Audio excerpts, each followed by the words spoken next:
Le viager est une solution utilisée en France depuis les premiers siècles de notre histoire. Il s'est développé à travers les siècles, puis il a été introduit en droit commun dans le Code civil en 1804.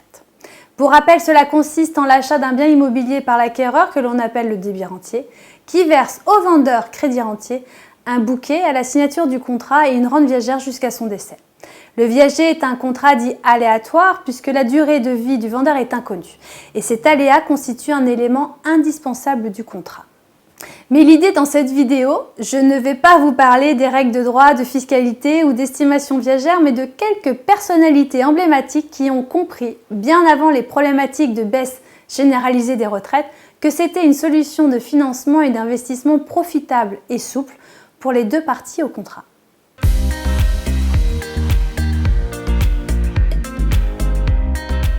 Bonjour à tous, je suis Sophie Richard, j'ai fondé le réseau national Viagimo, je suis juriste spécialisée en droit immobilier et experte viagériste.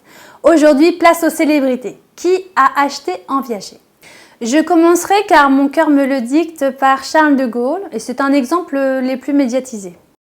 Niché au milieu de 2,5 hectares d'un parc verdoyant, le domaine de la Boisserie à Colombey-les-Deux-Églises en Haute-Marne séduit le lieutenant-colonel de Gaulle qui l'achète en viager en 1934.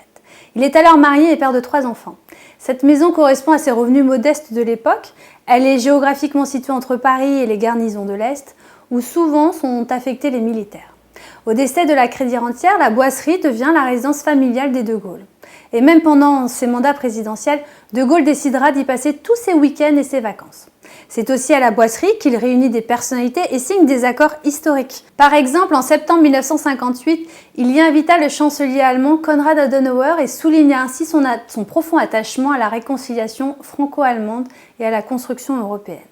Le domaine de la Boisserie est aujourd'hui un musée ouvert à la visite dont le propriétaire est son fils, l'amiral Philippe de Gaulle. Le viager intéresse décidément les chefs d'État. Citons le président Valéry Giscard d'Estaing, qui a ainsi acheté en viager le château de sa tante, ou encore l'ancien couple François Hollande-Ségolène Royal, qui ont acquis une villa à Mougins fin des années 80. C'est un investissement qu'ils ont tout de suite qualifié de solidaire. Autre exemple plus inédit et plus lointain, le sultan Adrien Souli de Mayotte a vendu en viager l'île de Mayotte en 1841 à la France, contre une rente à vie, la protection française et l'engagement pour la France de prendre en charge 2 de ses enfants. Ce monarque est célèbre pour avoir préféré le rattachement de Mayotte au royaume de France plutôt que de laisser ces îles être annexées par les royaumes voisins. Et puis, cas bien plus récent, connaissez-vous Hugh Hefner? Je vous vois en train d'hésiter. Hugh Hefner n'est autre que le créateur de Playboy. Il a vendu sa maison viager à son voisin pour 164 millions d'euros en 2016. Alors quand je dis maison, le mot est un peu trop modeste. Il s'agit d'un manoir qui correspond à tous les excès de Hollywood.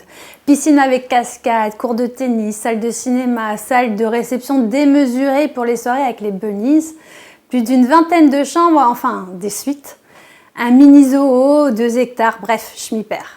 Aujourd'hui décédé, son voisin qui fut son débit rentier entend connecter les 2 demeures pour en faire une propriété absolument gigantesque. Et petit rappel, Hugh Hefner avait 4 enfants. Il leur a légué sa fortune et aussi donné post-mortem à de nombreuses œuvres de charité. Donc qui dit viager ne dit pas déshérité. Le viager est simplement un contrat de vente immobilière particulier dont le prix est lui aussi payé de manière particulière et qui rend de réels services. À qui? À part ces célébrités en clin d'œil? À des retraités qui connaissent une réduction de leurs ressources.